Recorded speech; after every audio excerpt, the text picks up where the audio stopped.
The first time I saw her, she was not a figure of legend or mystery. She was a prisoner.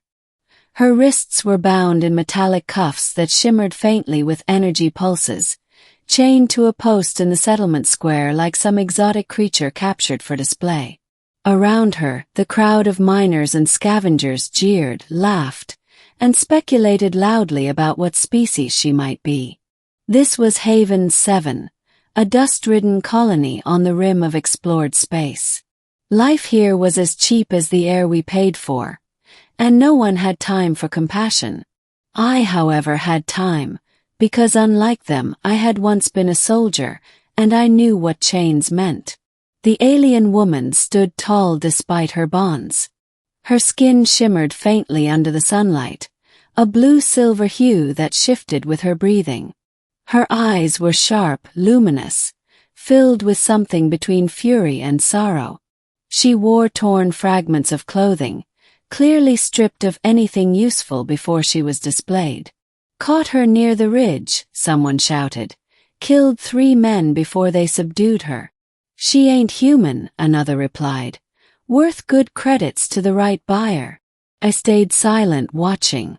Something about the way she stood, defiant, proud, even in captivity, struck me.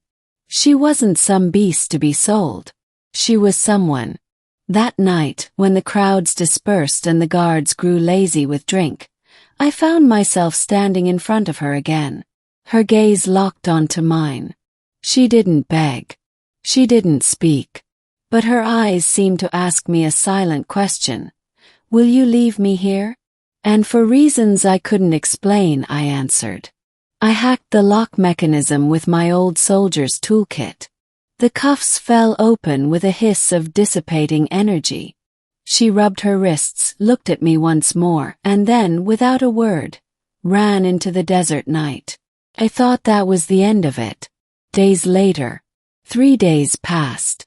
Haven 7 continued its cycle of dust storms, broken machinery, and bitter lives.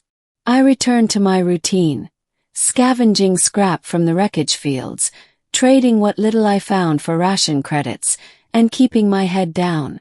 But then, one evening, as the twin suns dipped beneath the jagged horizon, I heard something at the edge of my dwelling. A whisper of motion. When I stepped outside, there she was. The alien woman. No longer chained, no longer broken. She looked different. Stronger. Her wounds were healed, her bearing regal. In her hands, she carried something wrapped in shimmering cloth.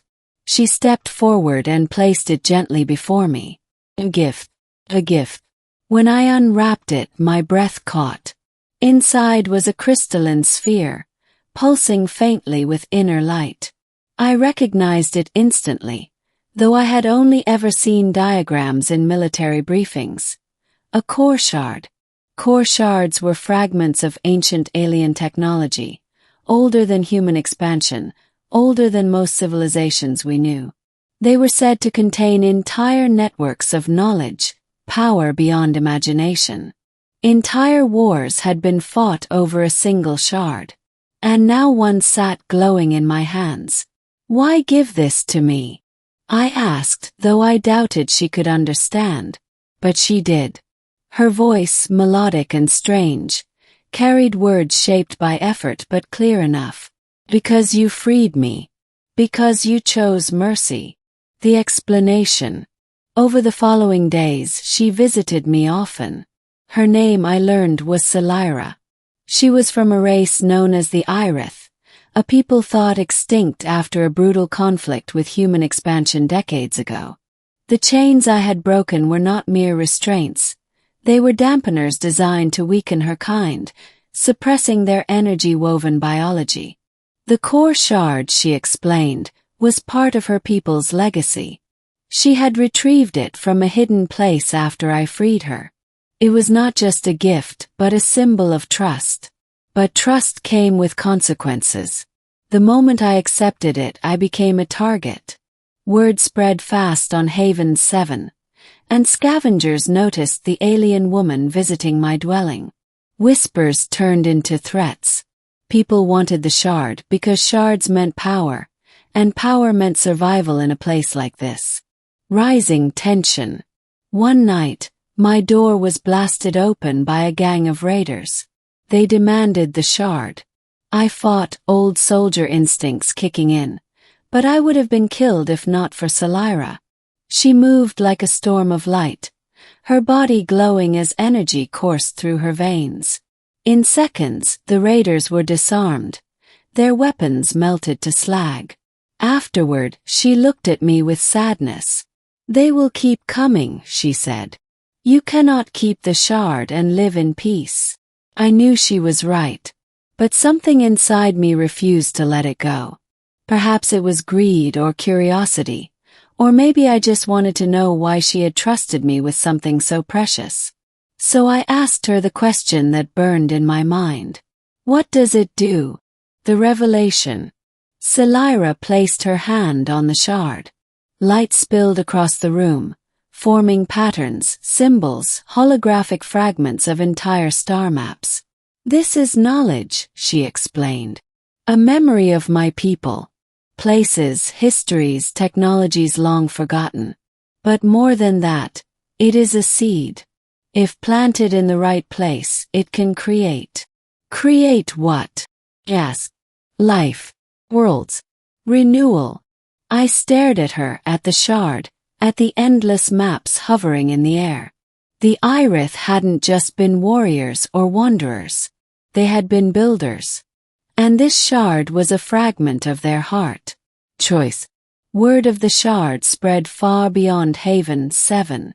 Within weeks, mercenary groups and corporate fleets descended. The colony became a battleground of factions, all searching for the alien artifact. I knew I couldn't hold on to it forever. The shard was too powerful, too dangerous in the wrong hands. And yet, the thought of surrendering it, after all Salira had shared, felt like betrayal. She sensed my conflict. One night, under the pale glow of Haven 7's moons, she said, "The shard was never meant to be a weapon. It was meant to be a gift of creation. But humans, your kind always see power first. And you gave it to me," I said bitterly. "Why?" Her eyes softened. "Because I saw something in you the others lacked. Compassion. Perhaps you can do what my people could not. Protect without destroying." The battle for Haven 7. The inevitable came. A corporate strike team arrived, armed with mechs and plasma rifles, demanding the shard. We ran. Through the dust storms, across the wreckage fields, hunted at every turn. The colony burned behind us as factions fought for scraps of rumor.